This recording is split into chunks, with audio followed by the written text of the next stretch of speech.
Comme chaque année avant le début de saison, c'est l'heure de faire un tour du personnel qu'on verra en F1 en 2021. Cette année, j'ai décidé d'axer ce guide autour d'une présentation historique de chaque équipe et pilote. Alors que faut-il savoir de McLaren F1 Team en amorce de la saison de Formule 1 de 2021 ? Eh bien pour commencer, que McLaren est le deuxième dinosaure de la grille après Ferrari, et sa longue histoire remonte à 1966, lorsque le néo-zélandais Bruce McLaren inscrivait son équipe en Formule 1. Bruce concevait lui-même ses propres voitures, il les pilotait, il gérait l'équipe, et comme si c'était pas assez, il avait aussi tout un programme de courses aux USA. Pour le seconder, un Américain dénommé Teddy Mayer le seconde. En gagnant la première course de son équipe au Grand Prix de Belgique 68, McLaren devient le second et dernier pilote à gagner une course avec une voiture de sa fabrication et de son nom après Jack Brabham. Mais en 70, le jeune prodige meurt lors d'essais à Goodwood et le vide de sa disparition encourage Mayer et le reste de l'équipe à redoubler d'efforts pour que le nom de McLaren perdure. Après une saison brillante en 73, c'est en 74 que McLaren connaît son premier titre entre les mains de Emerson Fittipaldi. Mais en 75, le match retour contre Ferrari tourne à l'avantage de Niki Lauda et Fittipaldi quitte l'équipe. McLaren recrute James Hunt, lequel prendra le titre en 76 dans un duel légendaire face à Lauda. Mais l'écurie sombre dans le peloton année après année et en 1980, suite à une intense lutte politique, Teddy Mayer est évincé de l'équipe et c'est le Britannique Ron Dennis qui prend les commandes. Avec l'ingénieur John Barnard, McLaren retrouve de sa superbe et signe le retour de Lauda en Formule 1 en 1982. Combiné au fougueux et rapide Alain Prost en 84, la paire se livre la lutte la plus serrée de l'histoire que Lauda remporte pour un demi-point et Prost prend sa revanche en 85, puis 86 face au redoutable Williams de Piquet et Mansell. McLaren revient dominant comme jamais dans l'histoire du sport en 88 avec leur nouveau partenaire moteur Honda et l'arrivée d'Ayrton Senna. Prost et lui se livrent un duel intense qui tourne au vinaigre plus d'une fois, mais apporte le titre en 89 avec Prost et en 88, 90 et 91 avec Senna. Les années 90 sont plus compliquées après le départ de Honda et la domination de l'électronique des Williams, mais le Finlandais Mika Häkkinen porte l'équipe dès son arrivée en 93 et récolte le fruit de son travail avec l'arrivée de Mercedes et 2 titres en 98 et 99 et le titre constructeur en 98.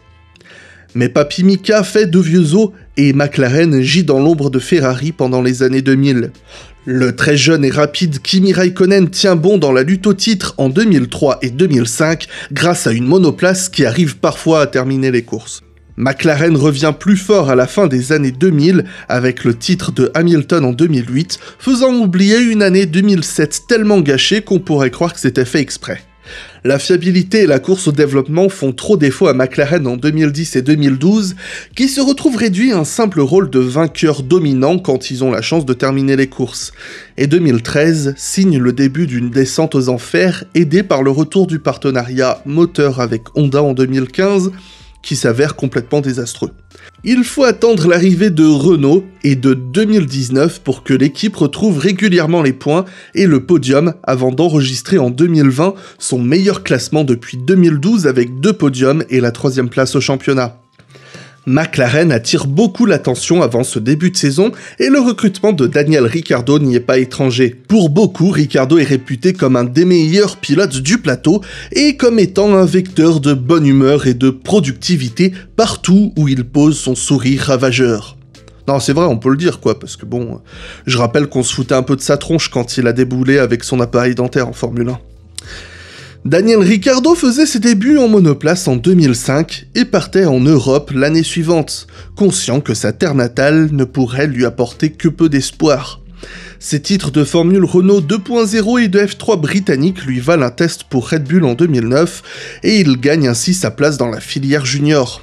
Deuxième du championnat des Formules Renault 3.5 en 2010, il n'a pas l'occasion de retenter sa chance en 2011 puisque Red Bull le promeut en Formule 1 à la mi-saison en lui offrant une place chez HRT pour le préparer à rouler chez Toro Rosso en 2012. Un choix que l'équipe regrettera car les désastreuses performances des HRT ne permettent pas à Ricciardo de vraiment se mettre en valeur face au plus expérimenté Vittorio Liuzzi. Face à Jean-Éric Vergne, chez Toro Rosso en 2012, Ricciardo brille en qualification mais peine énormément en course et termine la saison derrière son équipier plus à l'aise sur les longs relais.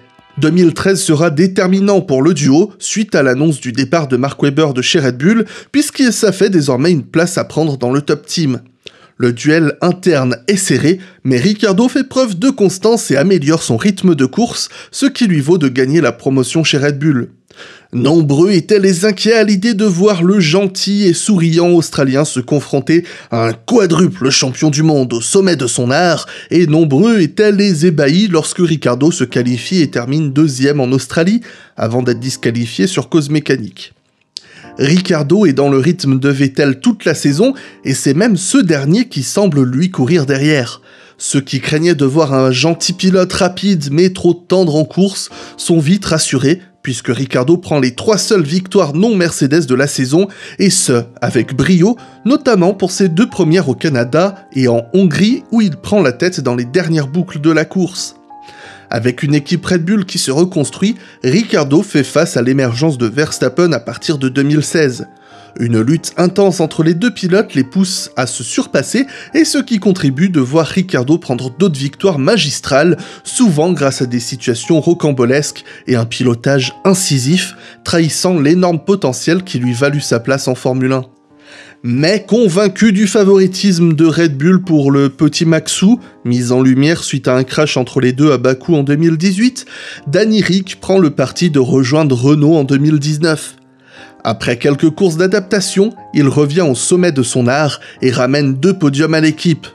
Mais séduit par le projet de McLaren-Mercedes, il rejoint les Britanniques pour 2021 en apportant beaucoup d'espoir. À ses côtés, Lando Norris entamera sa 3e saison en Formule 1 avec un challenge à la hauteur des espérances placées en lui, celle de s'imposer face à un pilote du calibre de Ricciardo et se placer en tant que référence au sein de cette équipe qu'il connaît depuis 2017. Il y a encore quelques mois, Lando était le plus jeune pilote en Formule 1 et sa rapide accession au sommet de la discipline en est une des raisons. Lando débutait en 2014 en tourisme, pour changer, au Ginetta Junior Championship et en monoplace en 2015, participant à quelques courses de Formule 4 ici et là et gagnant le MSA Formula Championship avec un certain confort. En 2016, Norris continue d'enchaîner les championnats de monoplace et gagne les Toyota Racing Series, le championnat de Formule Renault 2.0 et gagne 4 victoires plus 4 autres podiums en Formule 3 britannique en participant à seulement 11 courses. Rien que ça. Ses prestations remarquables lui valent un contrat au sein de l'Académie Junior McLaren et fait ses premiers tours de roue en Formule 1 cette même année avant d'être annoncé comme le pilote essayeur de l'équipe. Il poursuit son impressionnante évolution en F3 européenne, gagnant le titre de ce championnat si important pour les jeunes pilotes et termine 2e du prestigieux Grand Prix de Macao. Promu en Formule 2 en 2018, il connaît une de ses saisons les moins fructueuses en termes de victoires, avec un seul succès acquis en début de saison, mais grâce à une remarquable régularité, il termine 2e à quelques planètes seulement de George Russell. Vite promu en Formule 1 en 2019, Norris ne tarde pas à prouver sa rapidité en qualification et s'illustre lors de quelques grands prix, démontrant son réel potentiel et continue de s'améliorer en 2020 avec en point d'orgue un podium récupéré d'un rien en Autriche dans un dernier tour époustouflant. Pour cette 3e saison, Norris doit cependant continuer de monter un cran au-dessus, particulièrement en termes de rythme de course et gagner en incisivité. Et pour ce faire, il aura à ses côtés le meilleur des professeurs, qui compte lui aussi sur la grande renaissance de McLaren pour regoûter un jour à la victoire et enfin avoir une chance de jouer le titre. Absolument nulle part il y a encore 3 ans, McLaren est une équipe qui porte beaucoup d'espoir et qui a certainement toutes les cartes en main pour rester la 3e force du plateau, avec l'objectif de s'y affirmer et se rapprocher des premières positions.